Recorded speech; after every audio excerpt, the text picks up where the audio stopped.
Hello everyone, నమస్తే. Welcome back to the Mahi show. ఈరోజు మనం డొనాల్డ్ ట్రంప్ యొక్క నిజ స్వరూపాన్ని చూద్దాం. మీకు గుర్తుండే ఉంటుంది, ట్రంప్ గతంలో మనల్ని టారిఫ్ కింగ్ అని పిలిచి మన మీద 25% టారిఫ్స్ వేసిండు. రష్యా నుంచి ఆయిల్ కొంటున్నందుకు మళ్ళీ 25% అడిషనల్ టారిఫ్స్ వేసిండు. మొత్తం మీద ట్రంప్ మన గురించి చాలా కాలంగా న్యూస్లో ఉంటున్నాడు. కానీ ఇప్పుడు ఆయన మళ్ళీ హెడ్లైన్స్లోకి వచ్చిండు, అది కూడా యూరోపియన్ యూనియన్ విషయంలో. ఆయన ఇప్పుడు యూరోపియన్ యూనియన్ దేశాలతో మీరు ఇండియా అండ్ చైనా మీద 100% టారిఫ్ ఎందుకు వేయట్లేదు అని అంటున్నాడు. ఒకవైపు డొనాల్డ్ ట్రంప్ మన మీద టారిఫ్స్ వేయమని యూరోపియన్ యూనియన్ దేశాలను అడుగుతున్నాడు. కానీ ఇంకోవైపు మొన్ననే మోదీజీ ట్రంప్ మధ్య ట్విట్టర్లో చాలా మంచి కెమిస్ట్రీ కనిపించింది.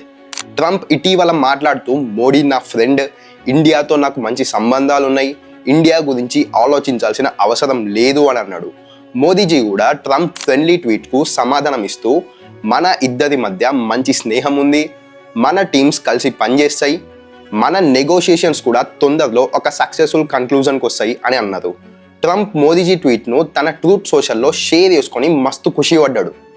కానీ ఒకవైపు మనతో మంచిగా ఉంటూనే మరోవైపు మన ట్రేడ్ని నాశనం చేయడానికి యూరోపియన్ యూనియన్ని ఉసిగొల్పడం వెనుక అసలు ఉద్దేశం ఏంటో మనం అనలైజ్ చేద్దాం. ట్రంప్ యూరోపియన్ యూనియన్ని ఎందుకు ప్రెషర్ చేస్తున్నాడు? ఈ కథ రష్యా యుక్రెయిన్ వార్తో మొదలవుతుంది. యూరోపియన్ యూనియన్ దేశాలు రష్యా దెబ్బకు భయపడి ట్రంప్ దగ్గరికి పోయి మమ్మల్ని కాపాడండి అని అడిగిండ్రు అనమాట. ట్రంప్ రష్యాను దెబ్బగొట్టడానికి ఇండియా మీద 50% టారిఫ్స్ చేసాడు. ఎందుకంటే రష్యాకు ఆయిల్ అమ్మడం ద్వారానే ఎక్కువ పైసలు వస్తాయి అండ్ అందులో ఇండియా ఒక ప్రైమరీ అండ్ హైయెస్ట్ బయర్ అన్నమాట. అయితే ఆ తర్వాత ట్రంప్ యూరోపియన్ యూనియన్ దేశాలను ప్రశ్నించడం మొదలుపెట్టిండు. నేను మీకోసం ఇండియా మీద టారిఫ్స్ వేసిన, కానీ మీరేం చేస్తున్నారు? మీకే కదా భయం ఎక్కువ, మీరు కూడా ఇండియా మీద 100% టారిఫ్స్ వేయండి అని ఆర్డర్ ఇచ్చిండు. నిజానికి ట్రంప్ ఇలాంటి అడ్డమైన పనులతోని యూరోపియన్ యూనియన్ దేశాల మీద ప్రెషర్ పెడుతున్నాడు లిటరలీ. ఎందుకంటే యూరోపియన్ యూనియన్కి ఇండియా మీద టారిఫ్స్ వేయడం పాసిబుల్ కాదు. ఇండియా అండ్ యూరోపియన్ యూనియన్ మధ్య free trade agreement discussion 60% complete అయినాయి. ఈ ఫ్రీ ట్రేడ్ అగ్రిమెంట్తో 0% టారిఫ్స్ పెట్టుకోవాలని చూస్తున్నదన్నమాట. ఇలాంటి సమయంలో 100% టారిఫ్స్ వేయడం అస్సలు పాసిబుల్ కాదు. ట్రంప్ మనపై టారిఫ్స్ వేసినప్పుడు మనం చాలా తెలివిగా బిహేవ్ చేసినాం. Basically first GST. India GST slabs తగ్గించి ఆటో ఇండస్ట్రీ, బైక్లు అండ్ కార్ల ధరలు తగ్గించింది. దీనివల్ల డొమెస్టిక్ డిమాండ్ పెరిగింది. ట్రంప్ వేసిన టారిఫ్స్ వల్ల ఎక్స్పోర్ట్లు తగ్గుతాయని చాలామంది అనుకున్నారు. కానీ మనం మన దేశంలోనే డిమాండ్ పెంచుకొని దాన్ని తొక్కి పడేసినాం. Second, Russian oil. మనం రష్యా నుంచి ఆయిల్ పర్చేస్ చేయడం ఆపమని ట్రంప్ అడిగినా కూడా మనం ఆపలేదు. Third, lobbying. మనం ట్రంప్ ముఖ్య అడ్వైజర్ అయిన జేసన్ మిల్లర్ను హైర్ చేసుకొని ఇండియా కోసం మాట్లాడమని అడిగినామన్నమాట. అమెరికాలో లాబింగ్ అనేది లీగల్ కాబట్టి దీని గురించి మీరు వేరే లెక్క అనుకోకండి. Fourth, trade strategy. Canada, China లాగా మనం తిరిగి టారిఫ్స్ వేయలేదు.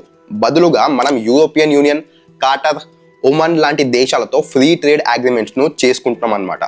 ఈ తెలివైన స్ట్రాటజీ వల్ల ట్రంప్ తన దారి మార్చుకోవాల్సి వచ్చింది. ట్రంప్ నిజానికి యూరోపియన్ యూనియన్ మీద చాలా కోపంగా ఉన్నాడు.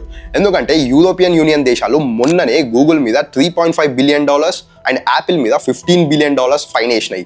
ఇది అమెరికన్ కంపెనీస్ని టార్గెట్ చేయడమని ఆయన కోపంతో ఉన్నాడు అనమాట.